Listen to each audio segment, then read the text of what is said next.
ಇಂದಿನ ಈ ಆಳವಾದ ವಿಶ್ಲೇಷಣೆಗೆ ಸ್ವಾಗತ. ಇವತ್ತು ನಾವು ತಗೊಂಡಿರೋ ವಿಷಯ ಬಂದು ನಮ್ಮ ಈ ಸರಿ ತಪ್ಪುಗಳ ಲೆಕ್ಕಾಚಾರನ ಸಂಪೂರ್ಣವಾಗಿ ಬುಡಮೇಲು ಮಾಡುವಂಥದ್ದು. ನಮ್ಮ ಮುಂದಿರೋ ಮೂಲ ಪಠ್ಯ ಆದಿ ಶಂಕರಾಚಾರ್ಯರು ಬರ್ದಿದ್ದಾರೆ ಅನ್ನೋ ಕಾಲಭೈರವಾಷ್ಟಕದ 8ನೇ ಶ್ಲೋಕ. ಇದೊಂದು ಅದ್ಭುತವಾದ ಪಠ್ಯ. ಮೇಲ್ನೋಟಕ್ಕೆ ಇದೇನೋ ಕೇವಲ ಕಾಶಿನಗರದ ಅಧಿಪತಿಯಾದ ಭಗವಾನ್ ಕಾಲಭೈರವನ ಹೊಗಳೋ ಒಂದು ಭಕ್ತಿಗೀತೆ ಅಥವಾ ಸ್ತೋತ್ರ ತರ ಮಾತ್ರ ಕಾಣುತ್ತೆ. ನಾವೆಲ್ಲ ದೇವಸ್ಥಾನಗಳಲ್ಲಿ ಇದನ್ನ ಕೇಳಿರ್ತೀವಲ್ವಾ? ಹೌದು, ಸಾಕಷ್ಟು ಬಾರಿ ಕೇಳಿದೀವಿ. ಆದರೆ ಇದರ ಪ್ರತಿಯೊಂದು ಸಂಸ್ಕೃತ ಪದನ ಬಿಡಿಸಿ ಒಳಹೊಕ್ಕು ನೋಡಿದಾಗ ಗೊತ್ತಾಗುತ್ತೆ, ಇದು ಬರೀ ಸ್ತುತಿಯಲ್ಲ. ಬದಲಾಗಿ ನಮ್ಮ ಬ್ರಹ್ಮಾಂಡದ ರಚನೆ ಹೇಗಿದೆ, ಮನುಷ್ಯನ ಕರ್ಮಗಳ ಹಿಂದಿರೋ ವಿಜ್ಞಾನ ಏನು, ಆಮೇಲೆ ಅಂತಿಮ ವಿಮೋಚನೆ ಅಂದ್ರೆ ಏನು ಅನ್ನೋದಕ್ಕೆ ಉತ್ತರ ಕೊಡೋ ಒಂದು ಡೀಪ್ ಮ್ಯಾನ್ಯುವಲ್ ಇದು. ಖಂಡಿತ. ಈ ಪಠ್ಯದಲ್ಲಿ ಬರೋ ಕಾನ್ಸೆಪ್ಟ್ಗಳು ಎಷ್ಟು ರೆವಲ್ಯೂಷನರಿ ಆಗಿದೆ ಅಂದ್ರೆ ನಾವು ದಿನನಿತ್ಯ ನಮ್ಮ ಲೈಫ್ನ ನೋಡೋ ದೃಷ್ಟಿಕೋನನೇ ಚೇಂಜ್ ಆಗ್ಬಿಡುತ್ತೆ. ಬನ್ನಿ ನೇರವಾಗಿ ವಿಷಯಕ್ಕೆ ಹೋಗೋಣ. ಮೊದಲನೇದಾಗಿ, ಈ ಕಾಲಭೈರವ ಅಂದ್ರೆ ಯಾರು, ಅವರ ವ್ಯಾಪ್ತಿ ಎಷ್ಟಿದೆ ಅನ್ನೋದನ್ನ ಪಠ್ಯ ವಿವರಿಸೋ ರೀತಿಯೇ ಬಹಳ ಇಂಟ್ರೆಸ್ಟಿಂಗ್ ಆಗಿದೆ. ಶ್ಲೋಕದ ಮೊದಲ ಸಾಲು ಅವರನ್ನ ಭೂತ ಸಂಘನಾಯಕಂ ಅಂತ ಕರೆಯುತ್ತೆ. ನಾನು ಈ ಪದನ ಓದಿದಾಗ ಪ್ರಾಮಾಣಿಕವಾಗಿ ಹೇಳ್ಬೇಕು ಅಂದ್ರೆ ಸ್ವಲ್ಪ ಕನ್ಫ್ಯೂಸ್ ಆಯ್ತಾ? ಹೌದು, ಸ್ವಲ್ಪ ಅಲ್ಲ, ಬಹಳನೇ ಕನ್ಫ್ಯೂಸ್ ಆಯ್ತು. ಯಾಕಂದ್ರೆ ಭೂತ ಅಂತ ತಕ್ಷಣ ನಮ್ಮೆಲ್ಲರಿಗೂ ನೆನಪಾಗೋದು ಸಿನಿಮಾಗಳಲ್ಲಿ ಬರೋ ದೆವ್ವ, ಪ್ರೇತ ಅಥವಾ ಏನೋ ಕಣ್ಣಿಗೆ ಕಾಣದ ಭಯಾನಕ ಶಕ್ತಿಗಳು ಅಂತ. ಹಾಗಾದ್ರೆ ಇವರು ಕೇವಲ ಕಣ್ಣಿಗೆ ಕಾಣದ ಆತ್ಮಗಳ ಗುಂಪಿಗೆ ಮಾತ್ರ ನಾಯಕರೇ ಅಂತ ಅನ್ಸ್ತು. ಅದು ಬಹಳ ಸಹಜವಾದ ಕನ್ಫ್ಯೂಷನ್. ಯಾಕೆಂದ್ರೆ ಭಾಷೆ ಬೆಳೆದಂತೆಲ್ಲ ಕೆಲವು ಪದಗಳ ಅರ್ಥ ಬಹಳ ನ್ಯಾರೋ ಆಗ್ಬಿಡುತ್ತೆ. ನಾವು ದಿನನಿತ್ಯದ ಮಾತಲ್ಲಿ ಭೂತ ಅಂದ್ರೆ ದೆವ್ವ ಅಂತಾನೆ ಅಂದ್ಕೊಂಡಿದ್ದೀವಿ. ಭಾಷಾಶಾಸ್ತ್ರದ ಪ್ರಕಾರ ಭೂತ ಅಂದ್ರೆ ಹಿಂದೆ ಅಸ್ತಿತ್ವದಲ್ಲಿದ್ದದ್ದು ಅಥವಾ ಮೃತರಾದದ್ದು ಅನ್ನೋ ಅರ್ಥ ಕೂಡ ಇದೆ.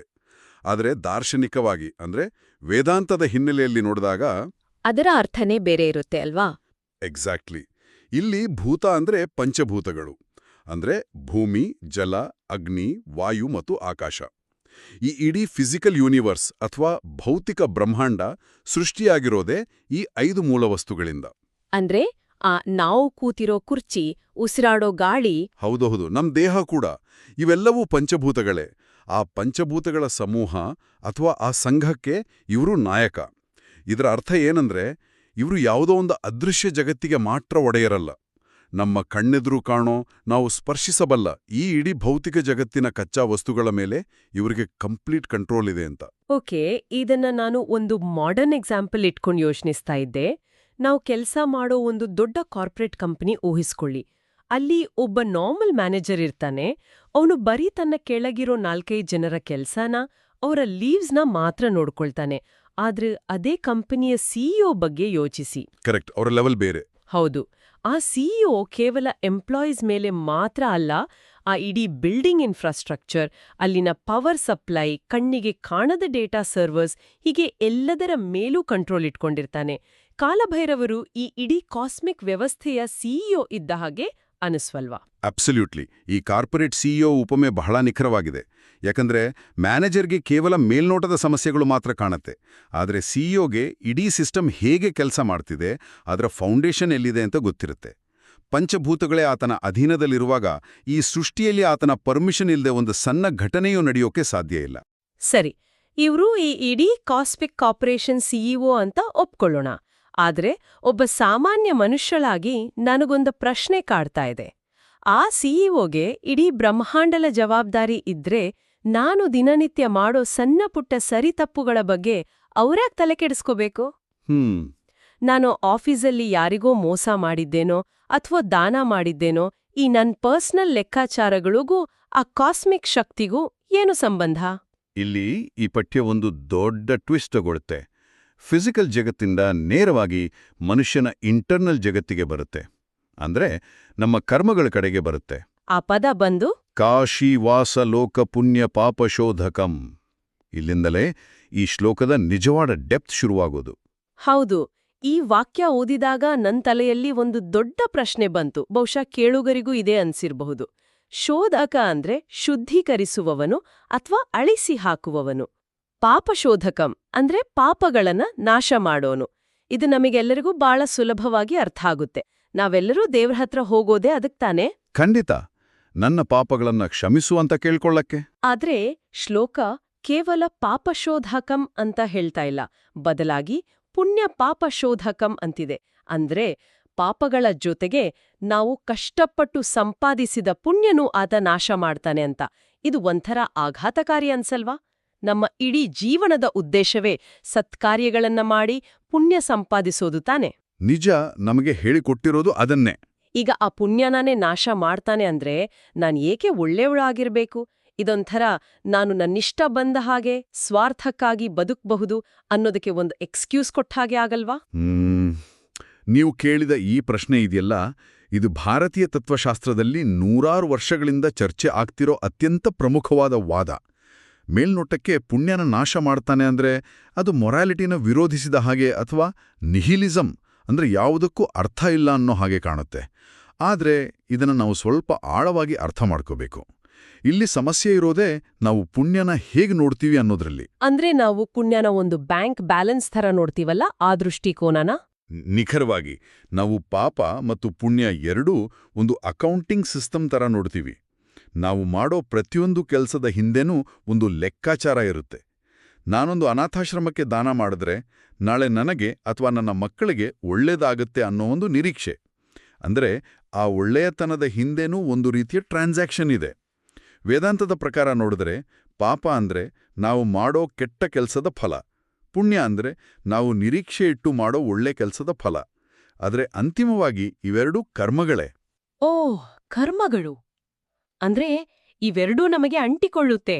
ಹೌದು, ಕರ್ಮದ ನಿಯಮ ಬಹಳ ಸಿಂಪಲ್ ಆಗಿದೆ. ನೀವು ಪಾಪ ಮಾಡಿದರೆ ಆ ಪಾಪದ ಕಷ್ಟ ಅನುಭವಿಸೋಕೆ ಮತ್ತೆ ಹುಟ್ಟಿ ಬರಲೇಬೇಕು. ಅದೇ ರೀತಿ ನೀವು ಪುಣ್ಯ ಮಾಡಿದರೆ ಆ ಪುಣ್ಯದ ಸುಖಾನ ಅಥವಾ ರಿವಾರ್ಡ್ನ ಅನುಭವಿಸೋಕೂ ಕೂಡ ನೀವು ಮತ್ತೆ ಈ ಭೂಮಿ ಮೇಲೆ ಹುಟ್ಟಿ ಬರಲೇಬೇಕು. ಇಲ್ಲೊಂದು ಬಹಳ ಸುಂದರವಾದ ಉಪಮೆ ಇದೆ. ಪಾಪ ಅನ್ನೋದು ಒಂದು ಕಟುವಾದ ಕಬ್ಬಿಣದ ಸರಪಳಿ. ಅದು ನಿಮ್ಮನ್ನ ಕಟ್ಟಿಹಾಕಿ ನೋವು ಕೊಡುತ್ತೆ. ಓಕೆ. ಪುಣ್ಯ ಅನ್ನೋದು ಒಂದು ಸುಂದರವಾದ ಹೊಳೆಯೋ ಚಿನ್ನದ ಸರಪಳಿ. ಅದು ನೋಡಕ್ಕೆ ಬಹಳ ಆಕರ್ಷಕವಾಗಿರುತ್ತೆ. ಅದನ್ನು ಹಾಕೊಂಡ್ರೆ ಸಮಾಜ ನಮ್ಮನ್ನ ಗೌರವಿಸುತ್ತೆ. ಆದರೆ ಸರಪಳಿ ಕಬ್ಬಡದೋ ಅಥವಾ ಚಿನ್ನದೋ, ಬಂಧನನೇ ಅಲ್ವಾ? ಎಕ್ಸಾಕ್ಟ್ಲಿ, ಅದು ನಮ್ಮನ್ನ ಬಂಧನದಲ್ಲೇ ಇಡುತ್ತೆ. ನಾವದರಿಂದ ಮುಕ್ತರಾಗಲ್ಲ. ವಾವ್, ಇದು ನಿಜಕ್ಕೂ ಮೈಂಡ್ ಬ್ಲೋಯಿಂಗ್ ವಿಷಯ. ಚಿನ್ನದ ಸರಪಳಿಯೂ ಕೂಡ ಒಂದು ಬಂಧನವೇ ಅನ್ನೋದು ಎಂಥ ಅದ್ಭುತವಾದ ವಾಸ್ತವ. ನಾವು ಆ ಚಿನ್ನದ ಸರಪಳಿನ ಗಳಿಸೋದಕ್ಕಾಗಿಯೇ ಇಡೀ ಜೀವನನ ಡೆಡಿಕೇಟ್ ಮಾಡ್ತೀವಿ. ಸೋಷಿಯಲ್ ಮೀಡಿಯಾದಲ್ಲಿ ನಾವು ಮಾಡೋ ಪ್ರತಿಯೊಂದು ಸಹಾಯನೋ ಪೋಸ್ಟ್ ಮಾಡಿ ಜನರಿಂದ ಬರೋ ಲೈಕ್ಸ್ಗೋಸ್ಕರ, ಅಪ್ರಿಸಿಯೇಷನ್ಗೋಸ್ಕರ ಕಾಯ್ತೀವಲ್ಲ, ಅದು ಕೂಡ ಆ ಚಿನ್ನದ ಸರಪಳಿಯ ಮತ್ತೊಂದು ಕೊಂಡಿ ಇದ್ದ ಹಾಗೆ.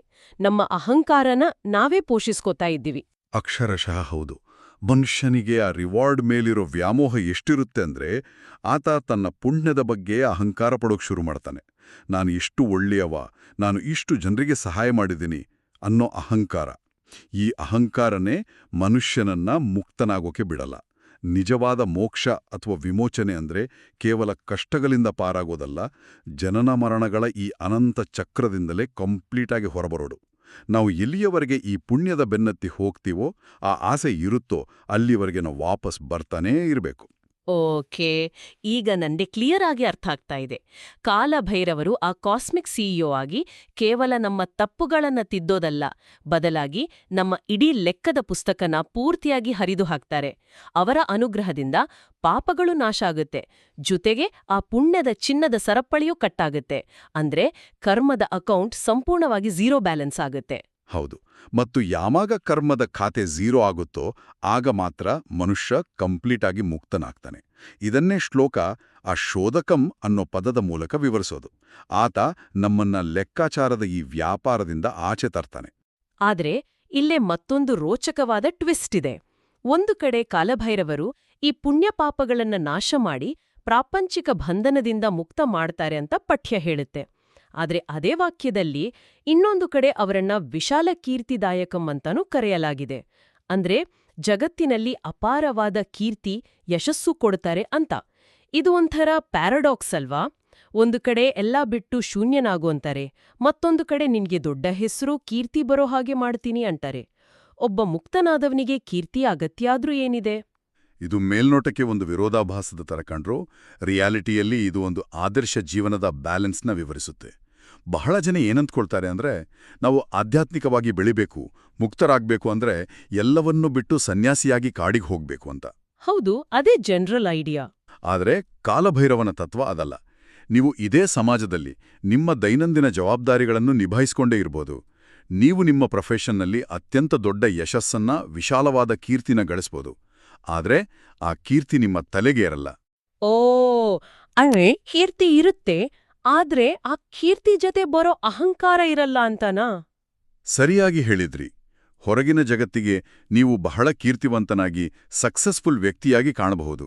ಆದರೆ ನಿಮ್ಮ ಆಂತರಿಕ ಜಗತ್ತಿನಲ್ಲಿ ನಿಮ್ಮ ಪುಣ್ಯ ಮತ್ತು ಪಾಪಗಳನ್ನ ಕಾಲಭೈರವನು ಆಗಲೇ ಶೂನ್ಯ ಮಾಡಿರ್ತಾನೆ.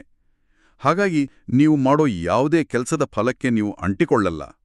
ನೀರಲ್ಲಿದ್ರೂ ನೀರು ಅಂಟದ ಕಮಲದ ಎಲೆ ಥರ, ಅಥವಾ ಕೆಸರಿನಲ್ಲಿದ್ರೂ ಅರಳೋ ಕಮಲದಂತೆ. ನೀವು ಕೆಲಸ ಮಾಡ್ತೀರಾ, ಯಶಸ್ಸು ಬರುತ್ತೆ. ಆದರೆ ಇದು ನನ್ನಿಂದಲೇ ಆಯಿತು ಅನ್ನೋ ಭ್ರಮೆ ನಿಮ್ಮಲ್ಲಿ ಇರಲ್ಲ. ಇದೇ ನಿಜವಾದ ವಿಶಾಲ ಕೀರ್ತಿದಾಯಕಂನ ಅರ್ಥ. ಇದು ಅದ್ಭುತವಾದ ಬ್ಯಾಲೆನ್ಸ್. ಕೆಲ್ಸನ ಡೆಡಿಕೇಶನ್ನಿಂದ ಮಾಡೋದು, ಆದ್ರೆ ಅದರ ರಿಸಲ್ಟ್ ಏನಾದ್ರೂ ಸರಿ, ಅದರ ಬಗ್ಗೆ ಡಿಟ್ಯಾಚ್ ಆಗಿರೋದು. ಸರಿ, ಇಲ್ಲಿಂದ ನಾವು ಮುಂದಿನ ಹಂತಕ್ಕೆ ಹೋಗೋಣ. ಭೌತಿಕ ಜಗತ್ತಿನ ಕಚ್ಚಾ ವಸ್ತುಗಳ ಮೇಲಿನ ಕಂಟ್ರೋಲ್, ಆಮೇಲೆ ಮನುಷ್ಯನ ಕರ್ಮಗಳ ಸಂಪೂರ್ಣ ಶುದ್ಧೀಕರಣ. ಇವೆರಡು ಬಹಳ ಕಾಂಪ್ಲೆಕ್ಸ್ ಪ್ರಾಸೆಸ್ಗಳು. ನನ್ನ ಪಾಪಪುಣ್ಯಗಳನ್ನ ಶೂನ್ಯ ಮಾಡೋ ಅಧಿಕಾರ ಯಾರಿಗಾದ್ರೂ ಇದ್ರೆ ಆ ಶಕ್ತಿಯ ಮೂಲ ಸ್ವರೂಪ ಹೇಗಿರ್ಬೇಕು? ಈ ಇಡೀ ನ್ಯಾಯದ ವ್ಯವಸ್ಥೆನ ಯಾರು ನಿಭಾಯಿಸ್ತಿದ್ದಾರೆ? ಈ ಪ್ರಶ್ನೆಗಳಿಗೆ ಶ್ಲೋಕದ ಮುಂದಿನ ಪದಗಳು ಉತ್ತರ ಕೊಡುತ್ತೆ. ಆ ಪದಗಳೇ ನೀತಿ ಮಾರ್ಗ ಕೋವಿದಂ ಮತ್ತು ವಿಭುಂ. ಹೌದು, ನಮ್ಮ ಮನುಷ್ಯರು ಮಾಡಿರೋ ನ್ಯಾಯಾಲಯಗಳಿಗೂ ಮತ್ತು ಈ ಕಾಸ್ಮಿಕ್ ಸಿಸ್ಟಮ್ಗೂ ಇರೋ ವ್ಯತ್ಯಾಸ ಈ ಪದಗಳಲ್ಲಿ ಗೊತ್ತಾಗತ್ತೆ. ನನಗಂತೂ ಈ ಪದಗಳನ್ನ ಓದಿದಾಗ ಇವರನ್ನ ಒಂದು ಕಾಸ್ಮಿಕ್ ಸುಪ್ರೀಂ ಕೋರ್ಟ್ನ ಮುಖ್ಯ ನ್ಯಾಯಾಧೀಶರು ಅಂತ ಕರಿಬಹುದು ಅನಿಸ್ತು.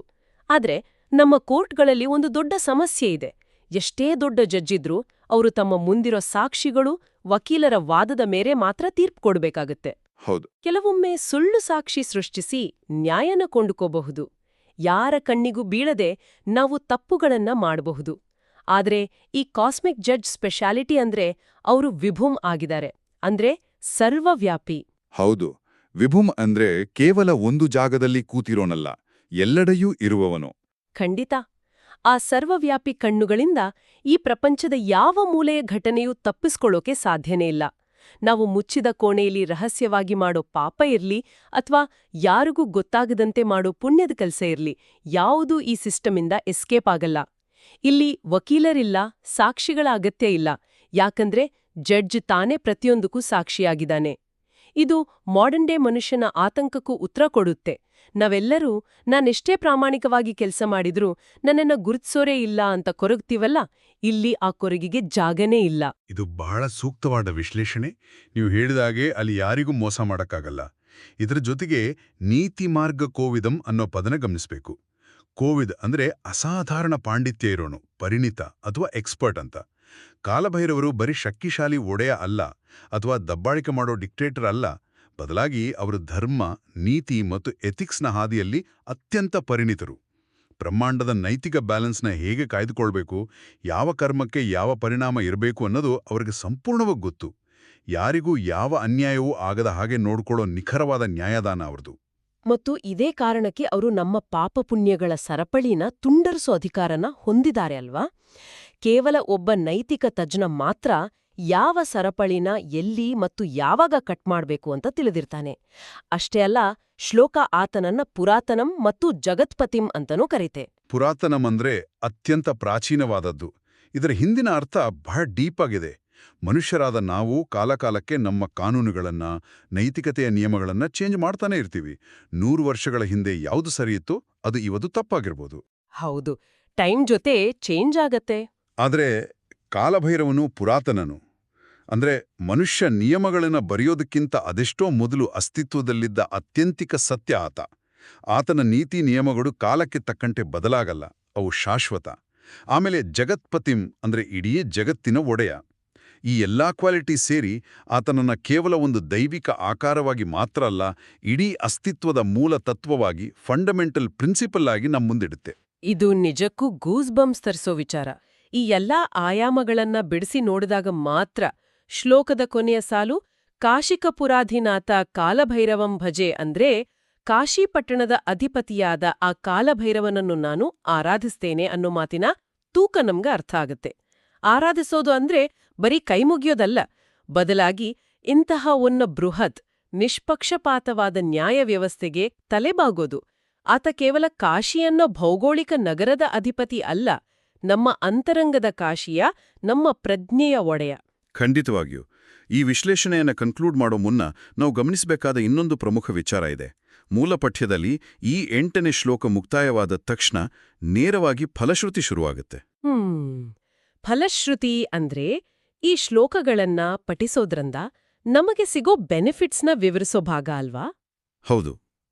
ಈ 8 ಶ್ಲೋಕಗಳಲ್ಲಿ ಕಾಲಭೈರವನ ಸಂಪೂರ್ಣ ತತ್ವನ ವಿವರಿಸಿದ ನಂತರ ಯಾರು ಇದನ್ನ ಶ್ರದ್ಧೆಯಿಂದ ಪಠಿಸ್ತಾರೋ ಅಥವಾ ಆಳವಾಡಿ ಅರ್ಥ ಮಾಡ್ಕೊಳ್ತಾರೋ ಅವ್ರಿಗೆ ಜ್ಞಾನ, ಪಾಪಮುಕ್ತಿ ಮತ್ತು ಅಂತಿಮವಾಡಿ ವಿಮೋಚನೆ ಸಿಗುತ್ತೆ ಅಂತ ಆ ಫಲಶ್ರುತಿ ಹೇಳುತ್ತೆ. ಆದರೆ ಇಲ್ಲಿ ವಿಮೋಚನೆ ಅನ್ನೋದು ಯಾವುದೋ ಮಾಯೆಯಿಂದ ಬರೋ ಮ್ಯಾಜಿಕ್ ಅಲ್ಲ. ನೀವು ಯಾವಾಗ ಈ ಶ್ಲೋಕದ ಅರ್ಥನ, ಅಂದ್ರೆ ನಿಮ್ಮ ಕರ್ಮಗಳ ಹಿಂದಿರೋ ಲೆಕ್ಕಾಚಾರನ, ಆ ಚಿನ್ನದ ಸರಪಳಿಯ ಸತ್ಯನ ಅರ್ಥ ಮಾಡ್ಕೊಳ್ತೀರೋ, ಆಗ ನಿಮ್ಮ ಒಳಗಿನ ಅಹಂಕಾರ ತಾನಾಗೆ ಕರಗೋಕ್ ಶುರುವಾಗುತ್ತೆ. ಆ ಅರಿವೇ ನಮ್ಮನ್ನ ಮುಕ್ತರನ್ನಾಗಿ ಮಾಡುತ್ತೆ. ಎಕ್ಸಾಕ್ಟ್ಲಿ. ಜ್ಞಾನನ ಪಡೆಯೋದು ಕೇವಲ ಬೌದ್ಧಿಕ ಕಸರತ್ತಲ್ಲ, ಅದು ನಮ್ಮ ದೈನಂದಿನ ಜೀವನನ ಚೇಂಜ್ ಮಾಡೋ ಟೂಲ್ ಅನ್ನೋದನ್ನ ಇದು ಸೂಚಿಸುತ್ತೆ. ಅದ್ಭುತವಾಗಿ ವಿವರಿಸಿದ್ರಿ. ಒಂದು ಕೇವಲ 8 ಸಾಲುಗಳ ಪಠ್ಯದೊಳಗೆ ಬ್ರಹ್ಮಾಂಡದ ಭೌತಿಕ ರಚನೆಯಿಂದ ಹಿಡಿದು ನಮ್ಮ ಅಂತರಂಗದ ಅತೀ ಸೂಕ್ಷ್ಮವಾದ ಕರ್ಮಗಳವರೆಗೆ ಎಲ್ಲವನ್ನೂ ಎಷ್ಟು ಸುಂದರವಾಗಿ ಬೆಸೆದಿದ್ದಾರೆ ಅನ್ನೋದೇ ನಮ್ಮ ಚಿಂತನಾ ಕ್ರಮವನ್ನ ಬದಲಾಯಿಸುತ್ತೆ. ನಾವು ಈ ಆಳವಾದ ಚರ್ಚೆಯನ್ನ ಮುಕ್ತಾಯ ಮಾಡೋ ಹಂತಕ್ಕೆ ಬಂದಿದೀವಿ. ಆದ್ರೆ ಇದನ್ನ ಹೀಗೆ ಒಂದು ಸಾರಾಂಶದೊಂದಿಗೆ ಮುಗಿಸೋದಕ್ಕಿಂತ ನಮ್ಮೆಲ್ಲರನ್ನೂ ಕಾಡೋ ಇನ್ನಷ್ಟು ಆಳವಾದ ಚಿಂತನೆಗೆ ಹಚ್ಚೋ ಒಂದು ಪ್ರಬಲವಾದ ಪ್ರಶ್ನೆಯೊಂದಿಗೆ ಕೊನೆಗೊಳಿಸೋಣ ಅಂತ ನನ್ಗನ್ಸ್ತಿದೆ. ಖಂಡಿತ ಹೇಳಿ. ನಾವು ಇಲ್ಲಿಯವರೆಗೆ ಮಾತನಾಡಿದ ಹಾಗೆ ಕಾಲಭೈರವರು ನಮ್ಮ ಪಾಪ ಮತ್ತು ಪುಣ್ಯಗಳೆರಡನ್ನೂ ನಾಶ ಮಾಡ್ತಾರೆ. ನಮ್ಮ ಒಳ್ಳೆ ಕೆಲ್ಸಗಳು ಮತ್ತು ಕೆಟ್ಟ ಕೆಲ್ಸಗಳು ಎರಡೂ ನಮ್ಮನ್ನ ಬಂಧಿಸೋ ಸರಪಳಿಗಳೇ. ಹಾಗಾದ್ರೆ ನಮ್ಮ ಜೀವನದ ಅಂತಿಮ ಗುರಿ ಕೇವಲ ಸಮಾಜದ ಕಣ್ಣಲ್ಲಿ ಒಳ್ಳೆಯವರಾಗಿ ಬದುಕುವುದು ಮಾತ್ರನಾ? ನಾವು ಮಾಡೋ ಪ್ರತಿಯೊಂದು ಸಣ್ಣ ಪುಟ್ಟ ಸಹಾಯವೂ ದಾನವೂ ಸಹ ನಮ್ಮೊಳಗೆ ನಾನು ಎಷ್ಟೊಂದು ಒಳ್ಳೆಯವನು ಅನ್ನೋ ಅಹಂಕಾರನ ಮೌನವಾಗಿ ಬೆಳೆಸ್ತಾ ಇದೆಯಾ? ನಾನು ಮಾಡಿದ ಈ ಸತ್ಕಾರ್ಯಕ್ಕೆ ಭವಿಷ್ಯದಲ್ಲಿ ನನಗೋ ನನ್ನ ಮಕ್ಕಳಿಗೂ ಒಳ್ಳೆಯದೇ ಆಗುತ್ತೆ ಅನ್ನೋ ಆ ರಿವಾರ್ಡ್ನೆ ಲೆಕ್ಕಾಚಾರದ ನಿರೀಕ್ಷೆಯಲ್ಲಿಯೇ ನಾವು ಪ್ರತಿದಿನ ಉಸಿರಾಡ್ತಿದ್ದೀವಾ? ಈ ಲೆಕ್ಕಾಚಾರದ ಪುಸ್ತಕಗಳನ್ನ ಬಿಸಾಕೋದು ಹೇಗೆ? ಕರ್ಮಗಳನ್ನ ಮಾಡ್ತಾನೆ ಅದರ ಫಲದಿಂದ, ಹೊಗಳಿಕೆಯಿಂದ ಸಂಪೂರ್ಣವಾಗಿ ಡಿಟ್ಯಾಚ್ ಆಗಿ ಬದುಕುವುದು ಹೇಗೆ? ನಮ್ಮೊಳಗಿರೋ ಈ ಪುಣ್ಯದ ಅಹಂಕಾರನ್ನ ಶೂನ್ಯ ಮಾಡಿಕೊಂಡು ಕೇವಲ ಸಾಕ್ಷಿಭೂಪರಾಗಿ ಬದುಕುವುದು ಹೇಗೆ? ಇದು ನಾವೆಲ್ಲರೂ ನಮ್ಮ ದೈನಂದಿನ ಜೀವನದಲ್ಲಿ ನಮ್ಗೆ ನಾವೇ ಕೇಳ್ಕೊಳ್ಬೇಕಾದ ಆಳವಾದ ಪ್ರಶ್ನೆ. ಈ ಚಿಂತನೆಯೊಂದಿಗೆ ಇಂದಿನ ಈ ಆಳವಾದ ಅಧ್ಯಯನವನ್ನ ಇಲ್ಲಿಗೆ ವಿರಾಮಗೊಳಿಸೋಣ.